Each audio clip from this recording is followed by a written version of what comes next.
안녕하십니까. 올해로 39세가 된 돌싱남입니다. 혼자가 된다는 걸 상상도 해본 적이 없고 막연하게 두렵기만 했었습니다. 그런데 요즘은 이혼을 앞두고 있던 때보다 더 즐겁고 더욱더 피곤하게 잘 살고 있네요. 혼자가 된 지도 벌써 3년째입니다. 전처는 제가 일에만 열중하고 가정에 소홀했으니 제 잘못이라고 했지만 아직도 그게 제 잘못인지 모르겠습니다. 퇴근하고 나면 아내가 집에 없는 날도 잦았습니다. 전업주부였거든요. 그런데 어디 가는지 말도 안 하고 전화도 안 하면 당연히 퇴근한 제가 걱정하지 않겠습니까? 그런데 아내는 계속 어디 다녀왔는지 말도 안 해주고 알게 뭐냐는 식으로 나오길래 정말 의심하기는 싫었지만 자꾸 안 좋은 생각만 나게 되더라고요. 그때쯤 아내는 한동안 안 하던 화장도 다시 하고 그랬거든요. 시간을 들여 알아보니 아내는 제 예상대로 저 말고 다른 사람을 만나고 있었네요. 그것도 한 명이 아니고 둘씩이나 말입니다. 다행히 기책사유가 아내에게 있었기에 제가 위자료 하나 물어줄 필요는 없었습니다. 둘 사이에 자식도 없었고 갈라선 뒤에는 따로 고민할 필요가 없었습니다. 하지만 그 정신적 충격은 정말 오래 가더라고요. 집에 퇴근하면 혼자가 된 외로움보다 더 견디기 힘들었던 건 집안 구석구석 그대로 남아있는 아내의 흔적 때문이었습니다. 분명 우리도 서로 사랑한 날이 있었을 텐데 어디서부터 잘못된 건지 알팡도가 전혀 없었지요. 결혼했으니 두 사람 행복하게 잘 살아보자고 그렇게 열심히 일을 했는데 그 목표가 사라지니 뭘 해야 할지 모르겠더라고요. 횡하고 한계까지 도는 외로운 집 구석보다 더 힘들었던 건 주변에서 저를 걱정한답시고 안부를 물어오는 사람들이었습니다. 잊을만 할래 치면 저한테 괜찮냐, 마음 정리는 다 된 거냐 물어오는 사람들이 참 가식적이게 느껴지기까지 했습니다. 그래서 잘 다니고 있던 회사마저 그만두게 되었습니다. 가끔씩 숨이 턱턱 막혀오고 그러는 게 공황 발작까지 오게 되니 정말 아무것도 못하겠더라고요. 그리고 결국에는 둘이서 시작한 집까지 팔아버리게 되었습니다. 외로움을 더 느끼고 싶지도 않고 아내의 흔적도 한 번에 날려버릴 계획이었어요. 불행 중 다행인지 10년에 가까운 세월이 지난 지금의 집값이 무지막지하게 올랐더군요. 집값이 오른 게 내 집만 오른 게 아니다 보니 결국 그 집을 판다고 한들 더 좋은 집에 갈 수 있는 상황은 아니었습니다. 그래도 한동안은 일 같은 거 하지 않아도 충분히 놀고 먹을 만큼의 시세 차익을 얻을 수가 있었네요. 부모님도 뭐하러 서울 바닥에 붙어 있냐고. 직장도 그만뒀으면 그냥 고향으로 돌아오라고 하셨지만 그래도 혹시나 싶어서 몇 년간은 더 지내보자 싶었습니다. 어차피 별 볼 일 없으면 다시 고향으로 내려갈 것이고 그 사이에 시세 차익으로 돈을 벌어봐야 얼마나 벌겠냐는 생각이 들었어요. 그리고 혼자서 집안일하고 청소하고 하는 것도 귀찮으니 넓은 집은 구할 필요가 없겠더라고요. 그래서 그냥 적당한 위치에다가 원룸 월세방을 구하게 되었습니다. 아파트에 비하면 아내와 제가 쓰던 안방만도 못한 사이즈의 원룸이었지만 마음마름은 오히려 치유되는 느낌이 들어서 참 좋았네요. 혼자 살게 되면서 편한 점도 많았지만 가장 불편했던 건 바로 식사였습니다. 그래도 전처가 밥 하나만큼은 잘 차려줬거든요. 그때는 인스턴트 같은 건 생각도 못하고 집밥을 먹었는데 지금은 인스턴트가 거의 주식이 되어버렸습니다. 대부분의 식사는 편의점 도시락으로 때우거나 전자레인지로 데우기만 하면 되는 즉석식품들 위주로만 식사를 챙겨 먹게 되었어요. 사실 처음에는 장도 봐오고 폐인같이 살지 않으려 노력했습니다. 그런데 아무래도 혼자 지내다 보니 식재료 같은 건 또 너무 많이 남더라고요. 한 끼만 먹으면 되는데 재료는 뭐 그렇게 많이 남는지 그렇다고 조금밖에 사지 않으니 그건 또 밥해 먹을 때마다 장 보러 왔다 갔다 하는 게 참 힘들었네요. 큰맘 먹고 상다리 휘어지게 차려도 혼자 먹는 건 기분도 안 나고 친구들을 부르자니 친구들도 다 가정이 있는지라 좀처럼 쉽게 나오지 못하더라고요.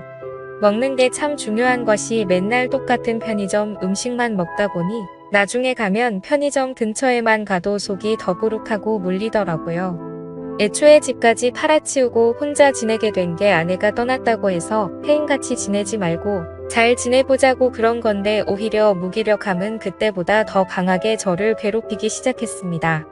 그나마 편의점 도시락 중에 반찬 구성이 가장 괜찮은 게 있어서 그걸 자주 먹었는데 그날은 편의점에 갔는데 제가 매번 먹는 그게 없더라고요. 다른 건 다 튀김의 느끼한 것들 위주라서 다른 편의점에 뭐라도 있나 찾으러 가봐야겠다 싶어서 발걸음을 옮겼습니다. 그렇게 다음 편의점에 다다르기 전에 길목에 있는 김밥집에 눈이 돌아가더라고요. 동네에 하나씩 있는 그런 김밥집입니다. 김밥으로 시작해서 각종 분식류의 식사료까지 수많은 메뉴들을 취급하는 그런 가게요. 편의점 도시락에 비하면 2배 가까이 되는 금액이기는 하지만 또 언제까지 도시락만 먹겠나 하는 생각이 들어서 큰맘 먹고 가게 안으로 들어갔습니다. 대학 시절부터 전처와 연애하던 시절 결혼 후부터 회사 생활을 하는 지금까지 여태까지 밖에 나가서 혼자 밥을 먹어본 적이 없었습니다. 상상도 해본 적이 없었는데 김밥 가게 안에 들어가니 저 말고도 혼자서 식사를 하는 사람이 여럿 있더라고요. 아침 드라마에서 여주인공의 철없는 친구나 친척 정도로 나올 법한 애매하게 이쁘장한 아줌마가 저에게 반갑게 인사를 해주며 맞아주더라고요. 제 기억 속에는 보통 김밥 가게 아줌마들은 빨리빨리 하면서 성질이 급하고 퉁명스러운 그런 이미지였는데 그 여자만큼은 조금 달랐습니다. 활짝 미소 지으면서 반겨주는 모습에 저까지 다 기분이 좋더라고요. 오랜만에 친절한 미녀를 봐서 그런가 자꾸 신경이 쓰이더라고요. 그녀 말고도 다른 아줌마들도 많았습니다. 김밥 주문 받고 김밥 말아주는 아줌마부터 주방에서 새빨갛게 익어서 음식하시는 아줌마도 있었는데 뭐 그러다 보니 그녀의 미모가 한층 더 돋보이기도 했지요. 저 말고도 다른 손님들한테도 사근사근 인사하면서 물은 셀프라고 써있는데도 물 한 컵씩 새로 받아서 가져다 주는데 그 모습이 참 착하고 친절해 보이더군요. 종이로 된 메뉴판을 저한테 주고 갔는데 이 많은 메뉴가 정말 다 되는 건가 싶을 정도로 종류가 많았습니다. 매번 편의점 도시락만 먹다가 그래도 음식점다운 음식점에 오니까 모든 메뉴가 다 맛있어 보이더라고요. 여기서 하루에 메뉴 하나씩만 사 먹어도 한 달 가까이는 겹치는 거 없이 새로운 음식을 먹겠다는 생각이 드니 왠지 더 입맛이 돌기 시작했습니다. 혼자 식사하는 사람도 많으니 혼자 밥 먹는 꼴이 궁상마저 보이지도 않을 것 같고 무엇보다 저를 반겨준 예쁜 아줌마가 있으니 그녀를 보러라도 매일 같이 와야겠다는 생각이 들었어요. 제육덮밥이 참 맛있었는데 전자레인지에 데워 먹던 거랑은 비교가 되지 않더라고요. 매번 편의점 걸 먹을 때마다 좀 더 매웠으면 했는데 여기는 청양고추도 송송 썰어주고 더 맵게 해달라면 맵게 해주니 참 좋았습니다. 땀을 뻘뻘 흘리면서 먹었어요.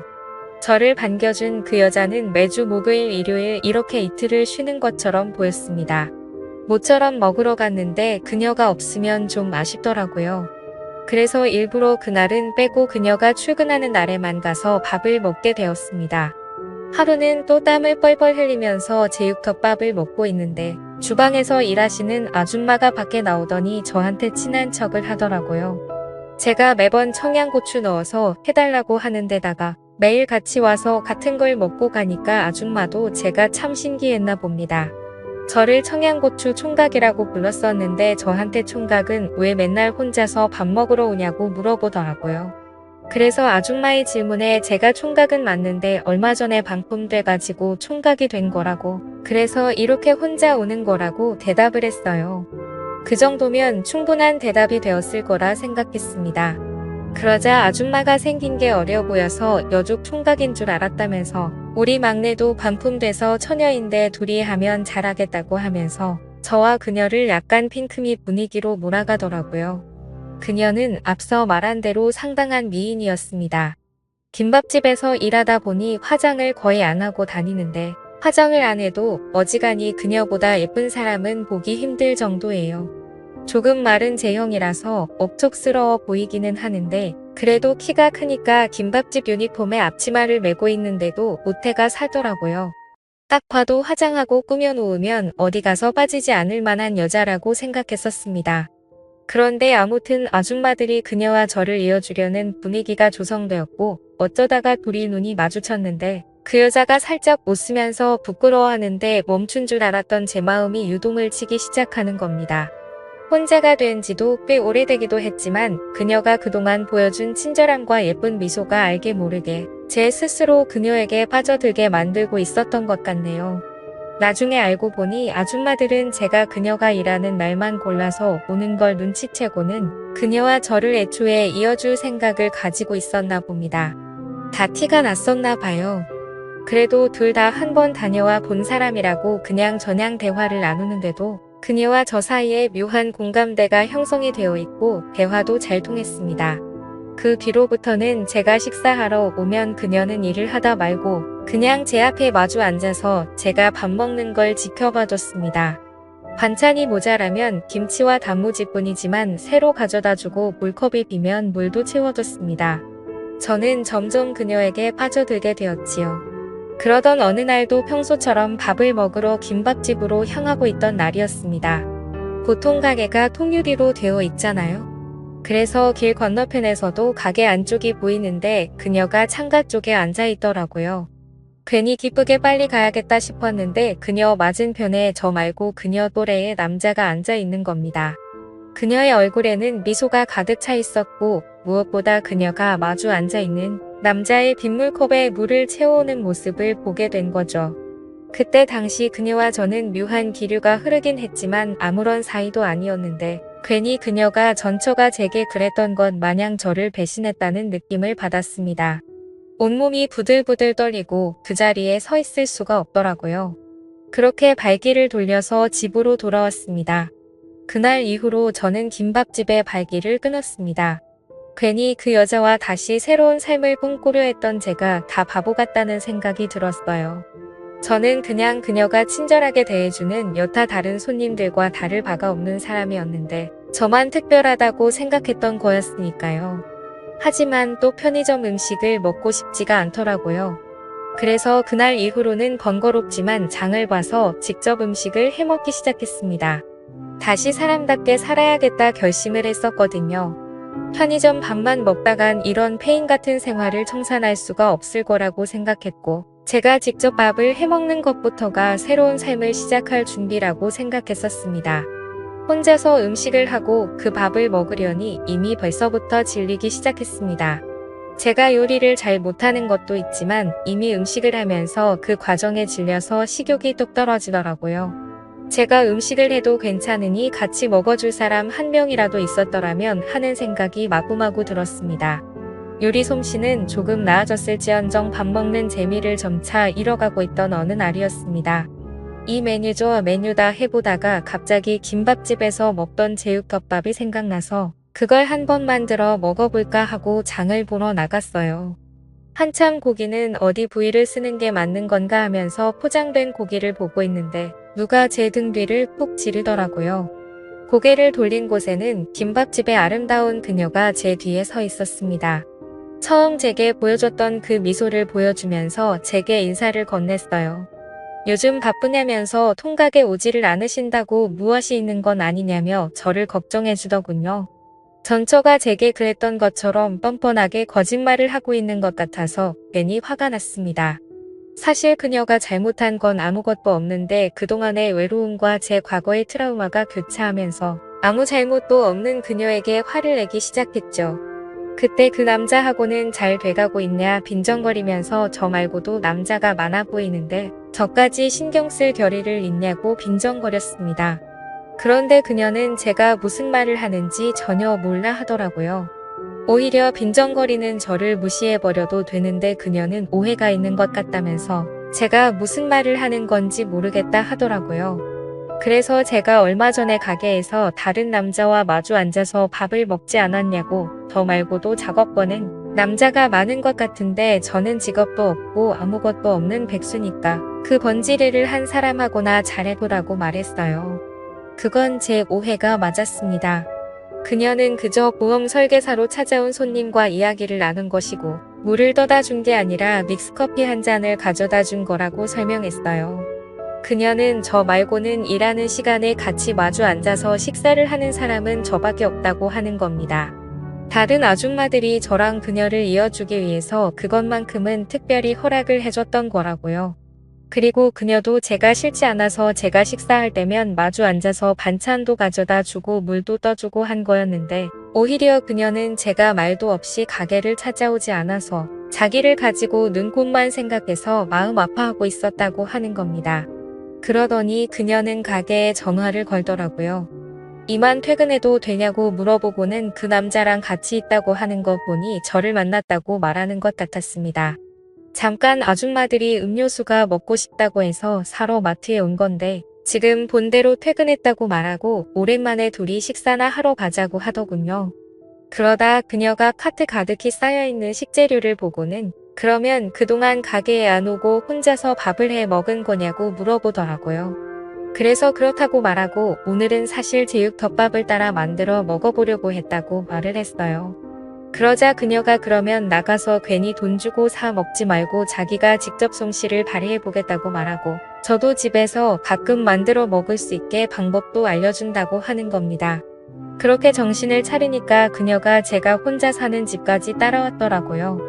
그렇게 반품된 남자와 여자가 서로에게 관심을 가진 채 단 둘밖에 없는 공간에 들어오게 된 겁니다.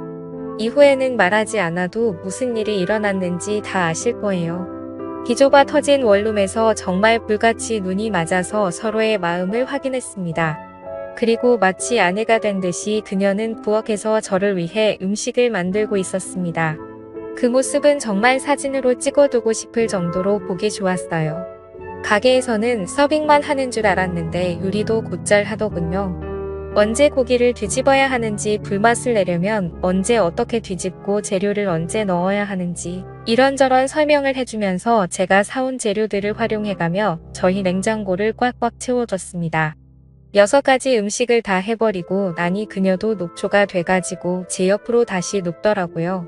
정말 둘이 얼마나 녹초가 된 건지 밥 먹을 입맛이라고는 서로 돌지가 않고 그냥 그 자리에서 뻗어버리고 싶은 생각밖에 없었습니다. 그리고 저는 그녀에게 다시 한번 정중하게 사과했습니다.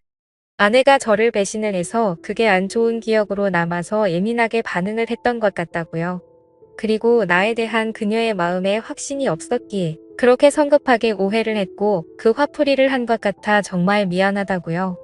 그녀는 저한테 사과할 필요 없다고 그녀 또한 그녀와 제가 한참 좋았는데 제가 찾아오지 않아서 혹시 전처와 재결합을 했을 거라고 생각해서 마트에서 말을 걸기 어려웠다고 말을 했습니다.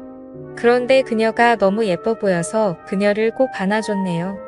먹는 게 참 중요하다 싶은 게 결국 그녀와 저는 밥 때문에 인연이 시작되었고 이렇게 서로의 곁을 지켜주게 되었잖아요. 그때 제가 편의점에서 아무거나 사 먹었다면 그녀와는 지금 그 어떤 인연도 없었을 겁니다. 사람 일은 알다가도 모르겠고 참 재미있는 것 같아요.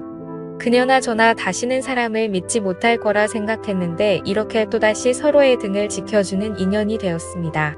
다 포기한 인생이었는데 이젠 그녀를 위해서라도 다시 열심히 살아가야 할 것 같습니다. 지금까지 제 사연을 읽어주셔서 감사합니다.